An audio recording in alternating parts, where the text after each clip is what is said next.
So in this section, we will be understanding the concept of what is an embedded system. Okay, its basic concepts, its characteristics, its classification, and what are the basic components in embedded system. Now we will see the definitions, that is understanding what is embedded system. So first see what is a system and then come to the term embedded system. So when we are speaking of a system is something which is going to be well structured or a well organized task. Okay, so there will be some definite set of rules, a definite set of program or rules according to which the system has to work. Now shown here is an example of a system, that is a watch, which is a time display system. So it has got certain components, hardware, needle, battery, all are its components. This dial, strap, etc. are also its components. But this watch is working according to a finite set of rules. Now, what do you mean by embedded system?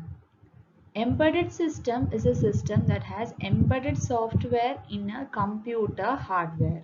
So we can say that coming to embedded system, it is combination of both hardware and software, and the software here is embedded into the computer hardware, and it is dedicated for either an application or specific part of an application or product, or it can be a component of a larger system.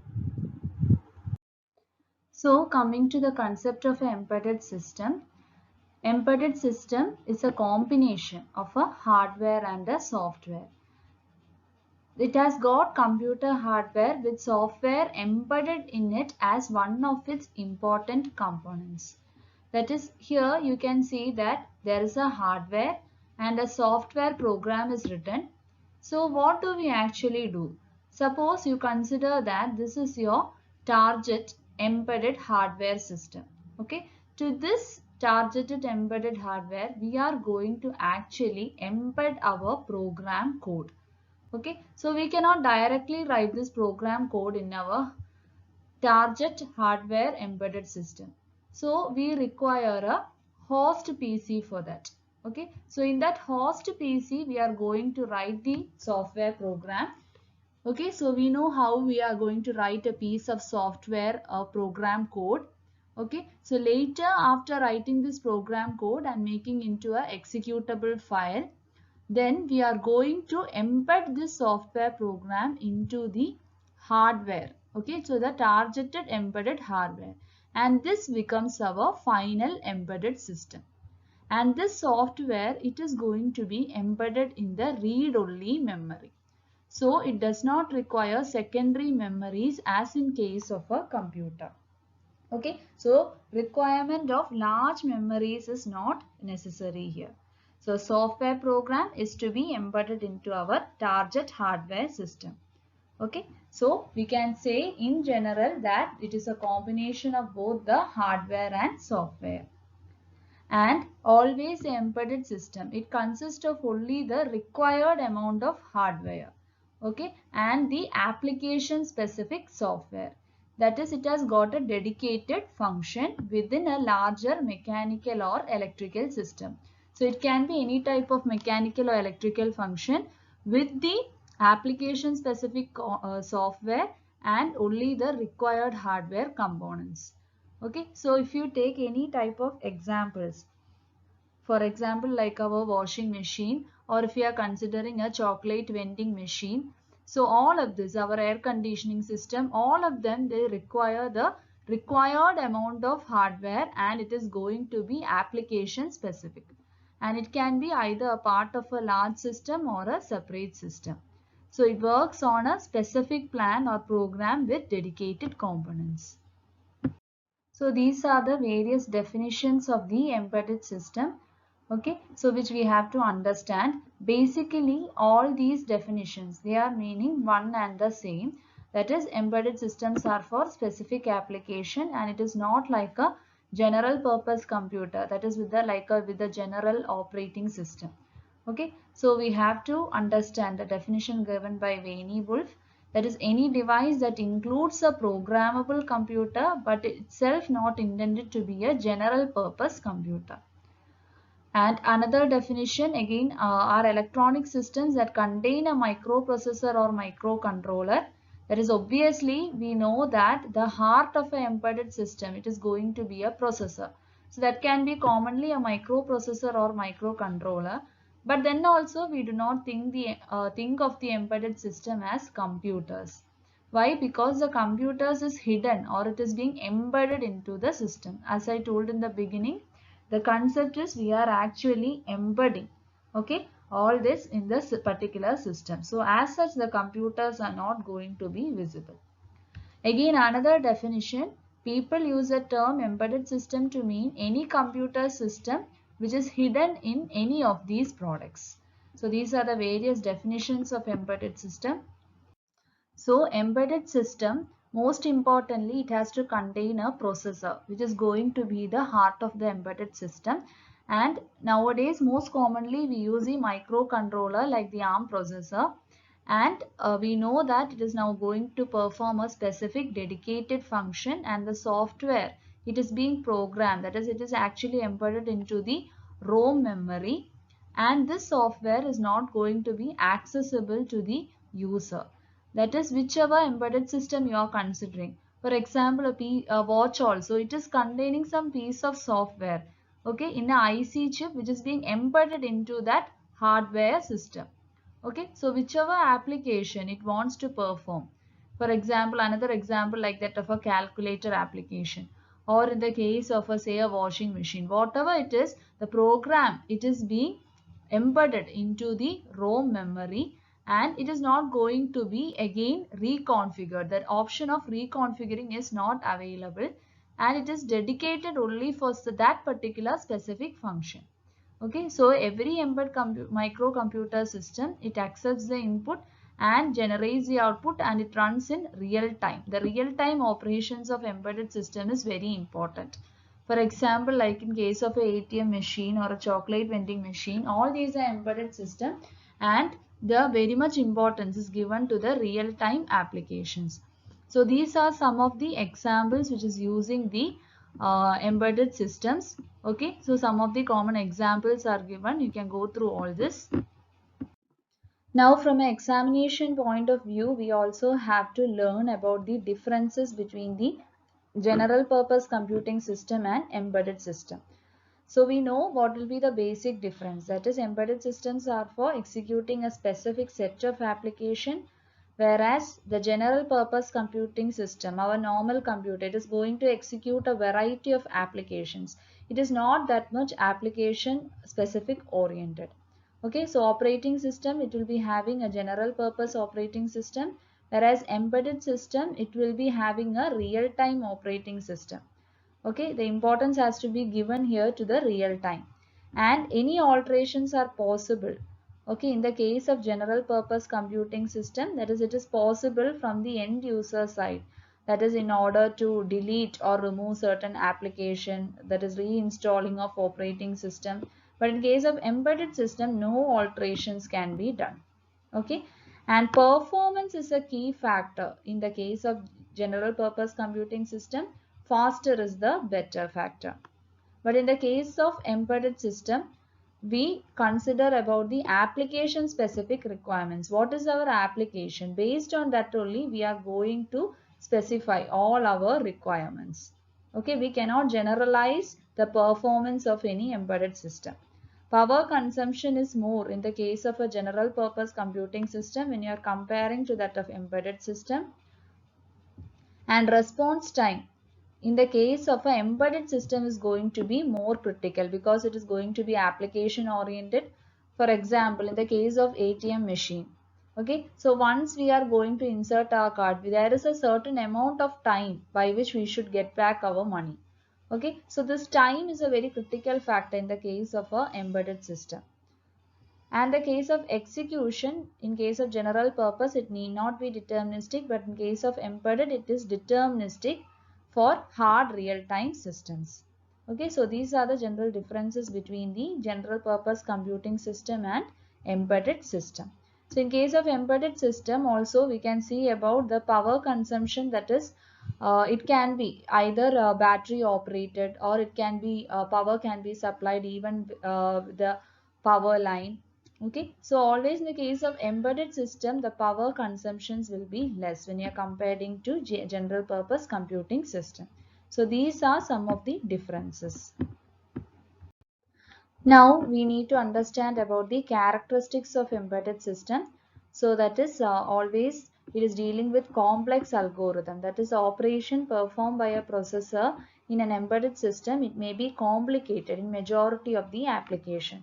So depending upon what is the specific application, the processor operation is going to vary. It is not going to be a simple operation.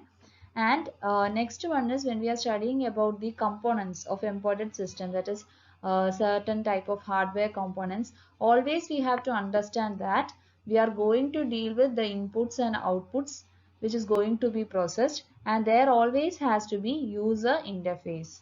Okay, so that is another characteristic. Then it has to perform the operation in real time, that is time is a very critical factor in case of embedded system. And another one is it has to simultaneously perform many operations. For example, in the case of washing machine also, there has to be several operations like washing, drying, spinning. So multi-rate operations it has to control. There has to be some synchronization. And next one is it is application and domain specific. That is, we cannot use one embedded system for another application. For example, the embedded control unit of a microwave unit, it cannot be replaced with the embedded control unit of an air conditioner. Okay, so each and every processor operations and complexity, each of them is going to vary for each and every embedded system. Again, another characteristic, it is a reactive system. That is, it is always responsive. Okay, so whatever interaction is occurring, it is in constant interaction. So if any changes occur, that is if suddenly a interrupt occur, a software or a hardware interrupt occur, it has to be captured by the sensor, and then the system has to behave accordingly. For example, in the case of air conditioning system, okay, it has to achieve a certain temperature. So the sensor has to continuously sense it. Or in the case of say a ATM system, if something goes wrong and we press a reset button, immediately a interrupt has occurred. So again the system has to respond accordingly. It has to reset the whole system. Okay, so it is going to be a reactive system. And operation in harsh environment, that is if it needs to be operated in say a high temperature, then all the components which is to be used also should be of high temperature grade. It is a distributed system.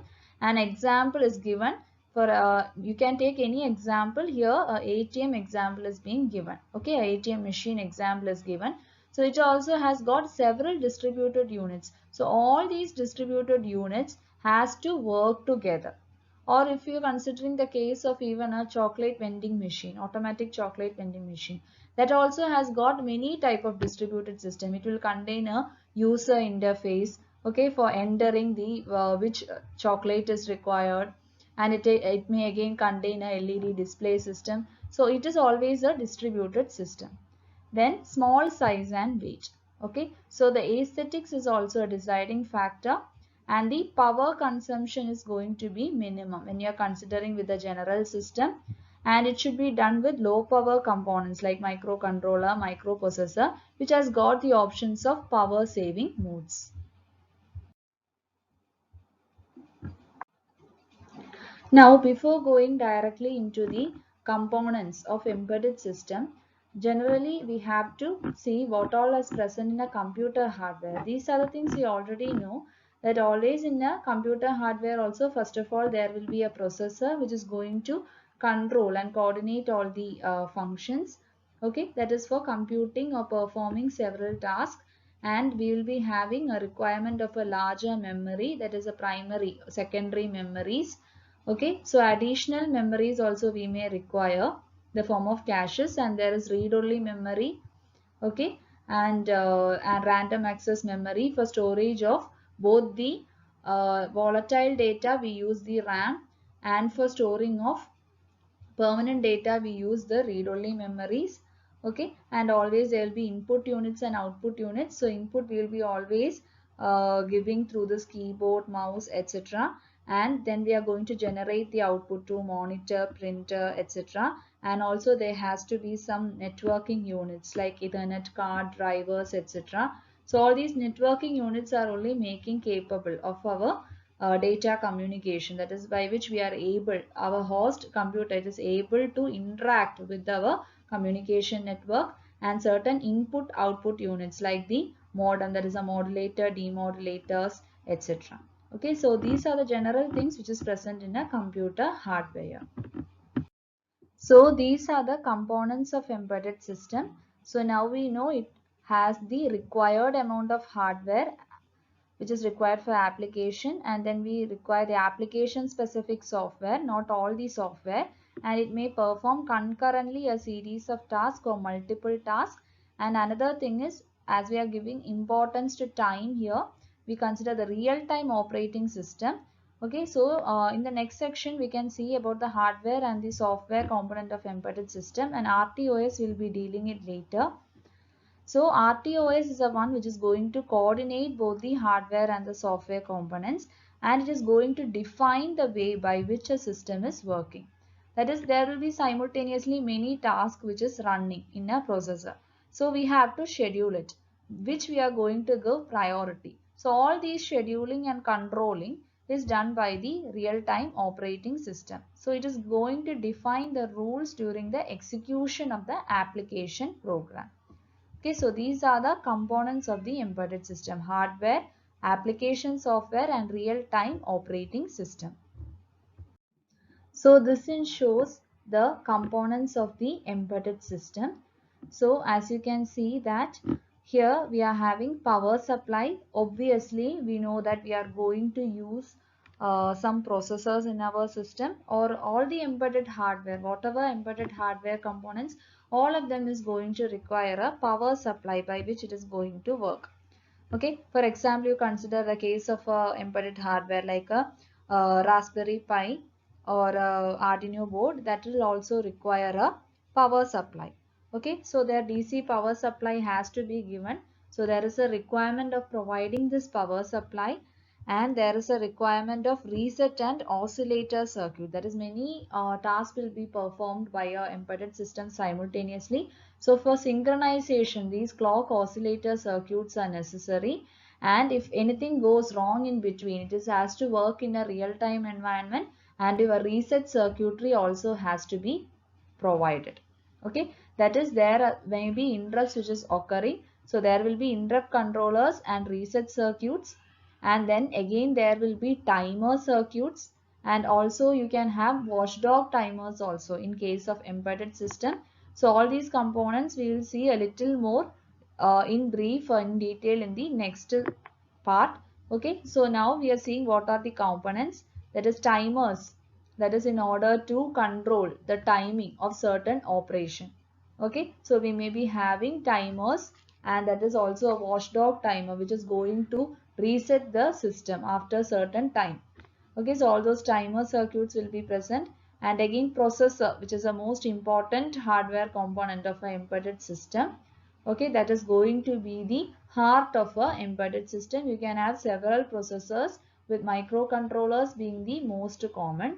Then there can be input and output interfacing circuits, and memory is also important part. We know every system require memory. So the program to be written, it is stored in the program memory, and the data is stored in the data memory. And there can be serial and parallel communication ports.